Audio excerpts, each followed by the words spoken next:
Ya, bismillahirrahmanirrahim. Assalamualaikum warahmatullahi wabarakatuh. Waalaikumsalam Waalaikumsalam warahmatullahi warahmatullahi wabarakatuh. Ya, selamat pagi semuanya. Apa kabar?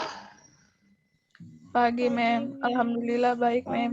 Iya, oke. Kita mulai pembelajaran kita pada pagi hari ini. Sebelumnya saya share PPT dulu.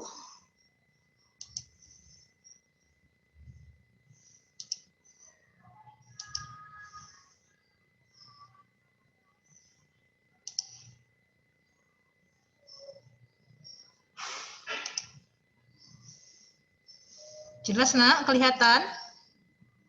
Jelas, Mem. Jelas ya? Oke. Puji syukur kepada Allah Subhanahu wa Ta'ala, berkat ridhonya kita masih bisa bertatap muka dari via Zoom seperti saat ini. Selawat dan salam kepada Nabi Muhammad SAW. Semoga kita senantiasa ya, menjalankan sunnah-sunnah yang selalu diajarkan oleh Nabi kita. Nah, minggu lalu kita sudah membahas tentang penduduk, ya karena warga negara, wilayah Kesatuan Republik Indonesia. Nah, hari ini kita akan membahas tentang hakikat negara Kesatuan Republik Indonesia. Nah, karena kita tahu tentunya hakikat negara kita itu ada tertuang di dalam Undang-Undang Dasar 1945 serta tujuan negara kita juga sudah ada tertulis di pembukaan undang-undang kita ya kan, alinea keempat. Maka kita harus mengetahui apa sebenarnya hakikat serta tujuan dari negara kita. Itu dia. Nah, adapun tujuan pembelajaran kita pada pagi hari ini, yang pertama adalah siswa dapat menjelaskan manusia sebagai makhluk individu dan sosial.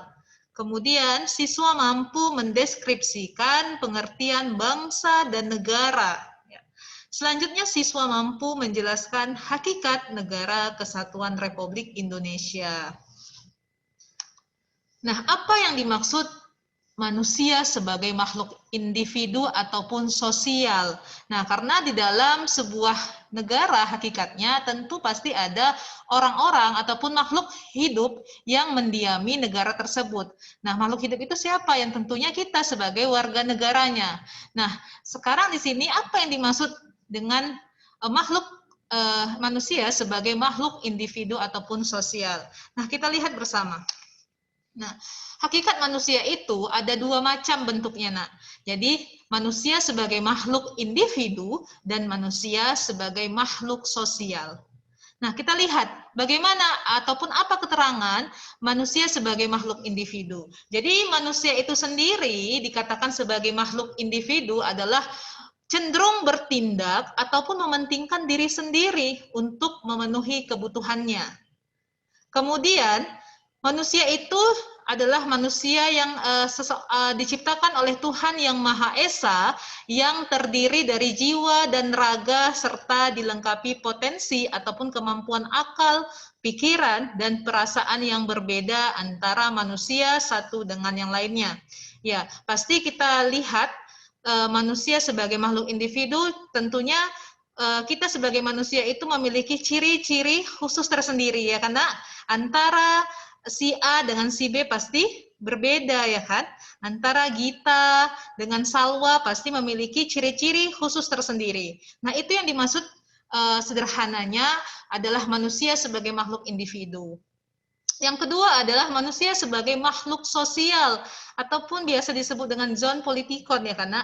Jadi yang pertama, makhluk yang manusia sebagai makhluk sosial adalah manusia yang pada dasarnya itu dia ingin selalu berkumpul dengan sesama manusia lainnya, ya kan?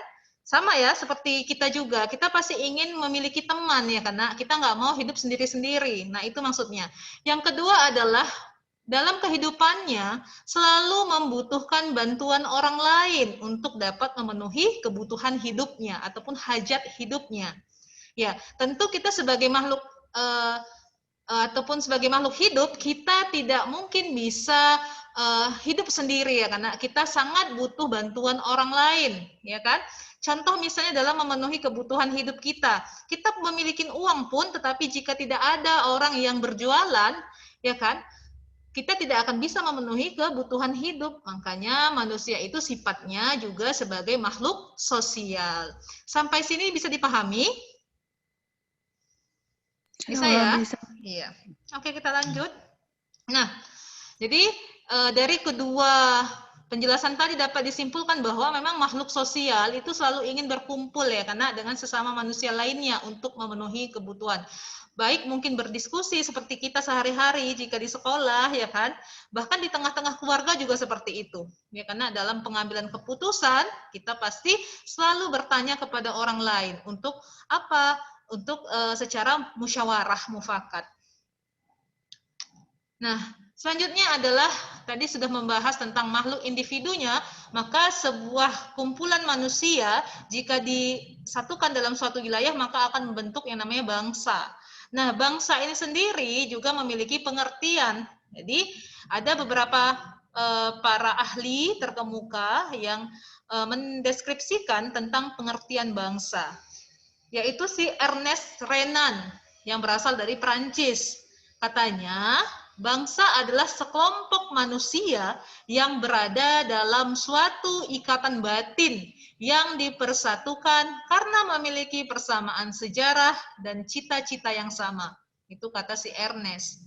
Sementara dalam Kamus Besar Bahasa Indonesia, bangsa itu menurut hukumnya adalah rakyat ataupun orang-orang yang berada di dalam suatu masyarakat hukum yang terorganisasi dan berdaulat.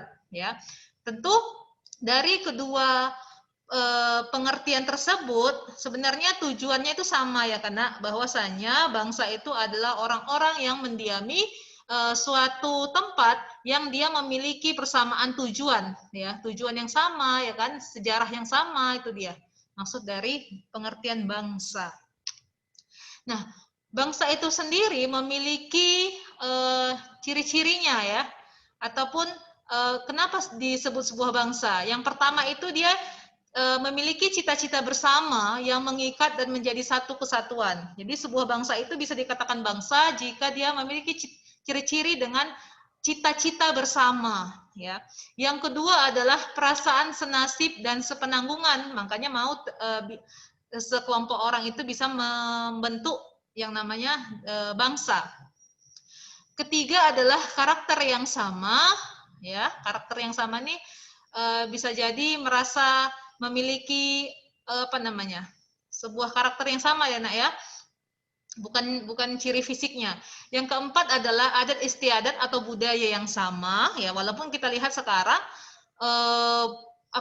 di negara kita banyak kultur ataupun adat yang berbeda-beda. Selanjutnya adalah satu kesatuan wilayah dan terorganisir dalam suatu wilayah hukum. Ya, itu tadi. Nah, selanjutnya unsur-unsur terbentuknya bangsa. Nah, tentu pasti ada pemicu bagaimana sebuah bangsa itu bisa terbentuk. Yang pertama adalah keinginan untuk mencapai kesatuan nasional. Ya.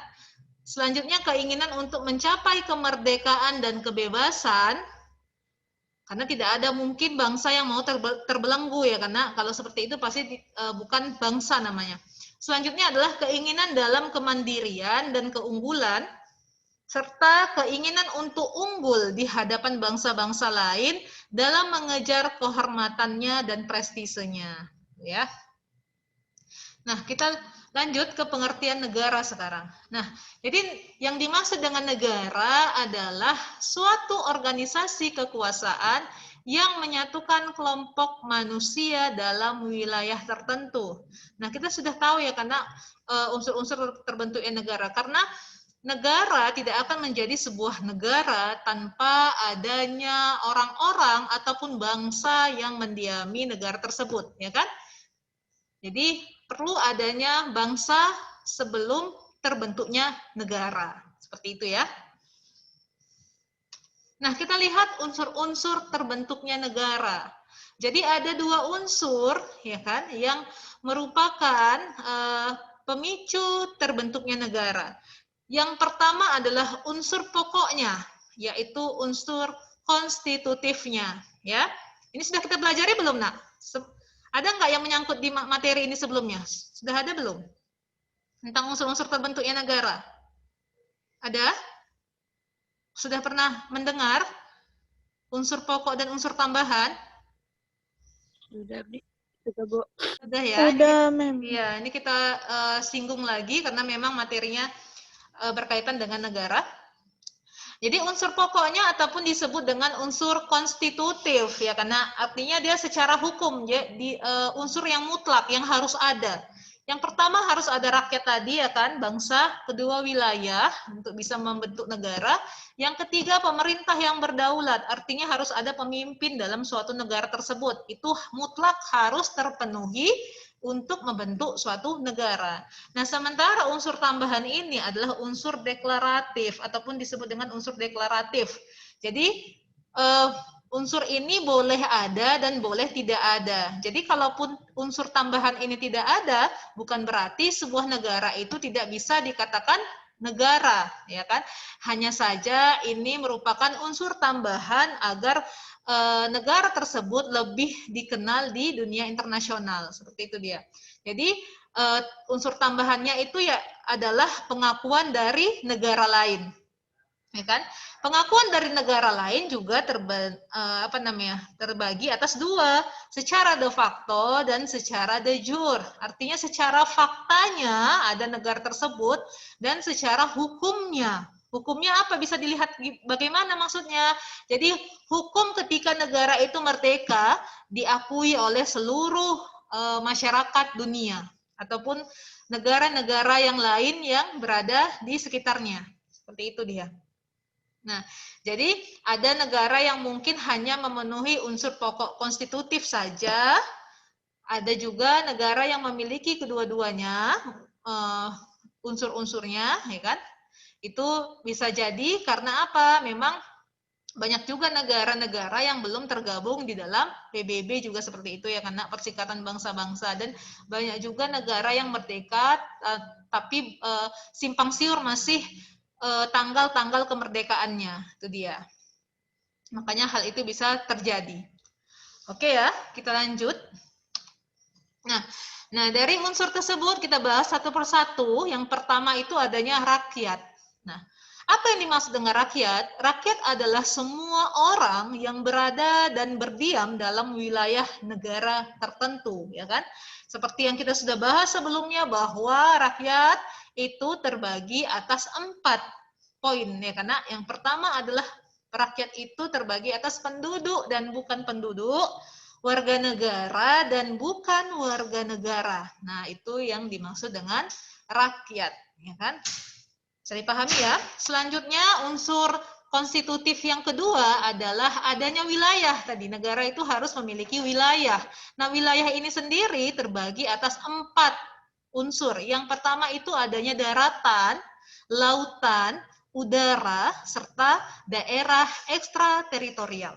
Nah, apa yang dimaksud daratan? Nah, daratan ini adalah seluruh wilayah yang merupakan tempat tinggal ataupun kediaman warga atau penduduk. Nah, kita sering melihat, kita tahu ya, Nak ya, luas negara kita itu sangat luas ya, dan 2/3-nya itu adalah juga lautan. Nah, jadi daratan ini juga memiliki batas-batas tertentu. Ada 2 batas, batas alami dan batas buatan. Batas alami itu seperti gunung, lautan, sungai, ya kan? Sementara kalau batas buatan adalah tembok, ya kan? Ataupun patok-patok yang memang dibuat oleh manusia. Itu biasanya banyak di perbatasan daerah Kalimantan, ya kan? Karena Kalimantan itu sangat dekat dengan daerah Malaysia.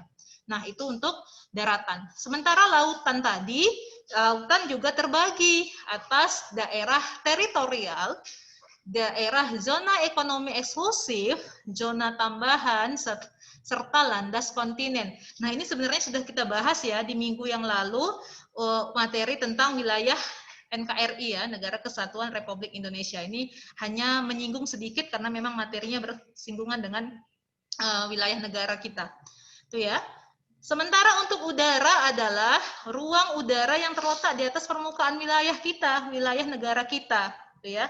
Jadi biasanya untuk pelanggaran di wilayah udara ini juga sangat sering terjadi, Nak. Karena apa? Tidak bisanya atau sulitnya mengontrol pelanggaran-pelanggaran yang terjadi di udara, gitu ya. Kalaupun bisa dikontrol itu biayanya biasanya sangat sangat besar, seperti itu dia. Nah, bagaimana cara pengukuran batas wilayah udara ini tadi? Jadi dilihat dari kalau secara vertikal dan secara horizontal. Kalau dia vertikal itu dilihat memang dari batas permukaan daratan sampai ke ruang udara. Kalau horizontal dia disamakan luas daratan dengan luas secara horizontal, gitu ya. Nah, sementara untuk ekstrateritorial adalah wilayah yang terletak di negara lain. Nah, bagaimana maksudnya, Bu, wilayah yang terletak di negara lain? Ada yang bisa menjelaskan? Kok ada ya wilayah kita tapi wilayah yang terletak di negara lain? Apa maksudnya kira-kira ya? Ada yang mau kasih penjelasan? Gita mungkin? Adelia? Gita Ramadhani? Pas, ya. Jadi maksudnya wilayah yang terletak di negara lain ini bukan berarti wilayah kita yang berada di negara lain, tetapi maksudnya ini adalah penempatan warga negara yang berada di luar, seperti penempatan duta dan konsul. Itu maksudnya, Nak. Ya.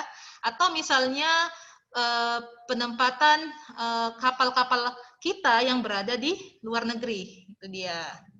Begitu juga sebaliknya, kapal-kapal asing yang memang disewa ke dalam negeri, itu maksud dari ekstrateritorial. Bisa dipahami ya? Nah, unsur yang ketiga adalah pemerintah yang berdaulat. Artinya di sini pemerintah yang berdaulat adalah pemerintah yang bisa memimpin sebuah negara yang merdeka, gitu ya. Dia memiliki hak dan kewajiban yang harus dipatuhi bersama. Nah, jadi pemerintah yang berdaulat di sini juga merupakan gabungan dari semua lembaga negara. Lembaga apa saja itu? Baik eksekutif, legislatif, dan yudikatif, ya kan? Eksekutif ada di situ presiden, menteri, legislatif ada DPR, MPR, DPD, dan yudikatif ada MA, MK, dan komisi yudisial, itu ya. Arti dari pemerintah yang berdaulat. Nah, selanjutnya, apa yang dimaksud dengan kedaulatan negara itu sendiri? Bagaimana sifat-sifatnya? Jadi, sifat-sifat dari kedaulatan itu adalah dia harus bersifat asli, artinya tidak berasal dari kekuasaan lain. Ya. Yang kedua, permanen, jadi kekuasaannya itu ada selama negara itu berdiri. Yang ketiga, tunggal, artinya dia satu-satunya yang berkuasa. Kan tidak mungkin dalam sebuah negara itu ada dua presiden, ya, karena ya, jadi dia harus memiliki kekuasaan sepenuhnya. Selanjutnya adalah tidak terbatas, artinya tidak dibatasi oleh kekuasaan yang lain. Artinya dia bebas, ya. Nah, kita lanjut. Nah, ini yang terakhir adalah unsur tambahan tadi, pengakuan dari negara lain. Nah, secara de facto artinya berdasarkan kenyataan, dan secara de jure artinya berdasarkan hukum internasional. Nah, kenapa sebuah negara itu penting diakui oleh negara lain? Kenapa? Yang pertama itu karena apa, Nak?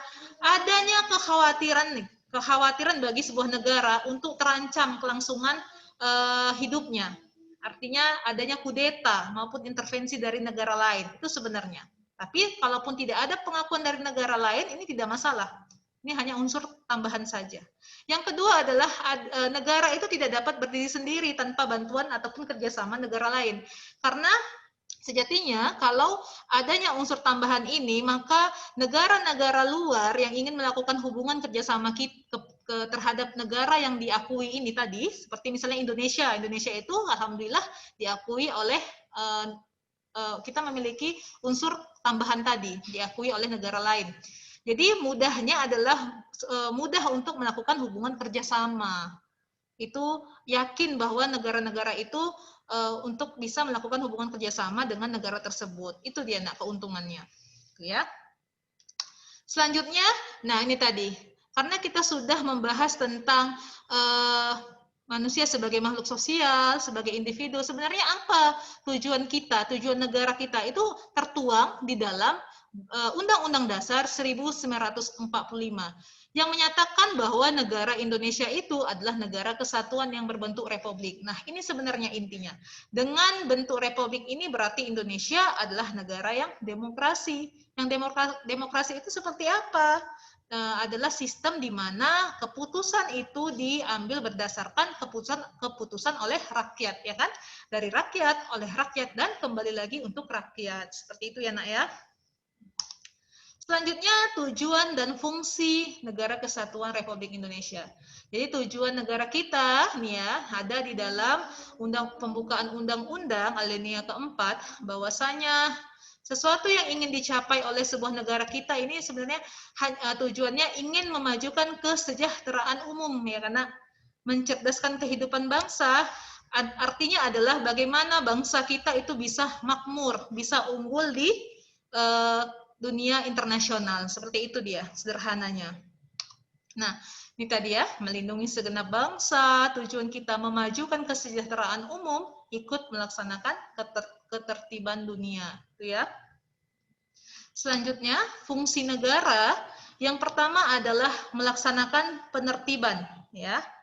Mengusahakan kesejahteraan dan kemakmuran rakyat, mengusahakan pertahanan kita, ya kan, agar aman, damai, menegakkan keadilan. Nah, itu yang menjadi fungsi Negara Kesatuan Republik Indonesia. Nah, oke. Sebelum saya tutup, saya ingin bertanya dengan satu orang ya. Boleh ya? Dita Ramadhani ada? Dita? Saya, Miss. Iya, oke. Saya mau tanya, tadi kita sudah membahas tentang unsur-unsur negara. Coba kamu sebutkan, Nak, apa yang menjadi unsur pokok untuk terbentuknya sebuah negara? Yang pertama rakyat, yang kedua wilayah, dan yang ketiga pemerintahan yang berdaulat, Miss. Iya. Kalau unsur tambahan? Pengakuan secara de facto dan de jure. Iya. Syaril ada, Syaril? Syaril, Nak? Ada Syaril? Ada. Nurjana? Ada Nurjana Nasution? Ada. Iya. Nurjana, saya mau bertanya ini. Coba kamu jelaskan, Nak, bagaimana pengertian ataupun ciri-ciri manusia sebagai makhluk sosial.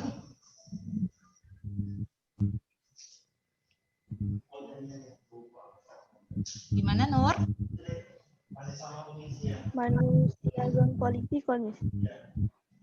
Gimana? Manusia sebagai makhluk sosial? Dalam kehidupannya selalu membutuhkan orang lain dan tidak dapat hidup sendiri. Iya, harus hidup. Biasanya ingin berkumpul ya, berkumpul bersama. Oke, terima kasih. Ini semangat kebangsaan nanti bisa dibaca lagi ya, Nak ya, di psikologi ya. Karena sudah saya upload ya. Bisa dilihat ulang ya. Karena tujuan negara kita sebenarnya adalah bagaimana bangsa kita bisa memiliki semangat kebangsaan, yaitu semangat nasionalisme dan patriotisme. Itu sebenarnya. Kenapa kita harus paham ataupun harus mengetahui hakikat dari negara kita. Oke. Ada yang mau ditanyakan? Tadi saya sudah bertanya. Ada kalian yang ingin bertanya? Ada, Nak? Sebelum kita tutup. Sudah pas ya? Sudah paham ya? Sudah ya? Oke. Sudah, Miss. Iya, insya Allah ya, Nak ya. Oke, terima kasih untuk pertemuan kita pada pagi hari ini. Semoga apa yang saya sampaikan dapat bermanfaat, ya kan? Tetap jaga kesehatannya, Nak, dan jangan lupa untuk selalu mengulang dan membaca modul-modul yang diberikan oleh guru-gurumu. Terima kasih. Saya akhiri dengan alhamdulillahirabbil alamin. Assalamualaikum warahmatullahi wabarakatuh. Waalaikumsalam warahmatullahi wabarakatuh.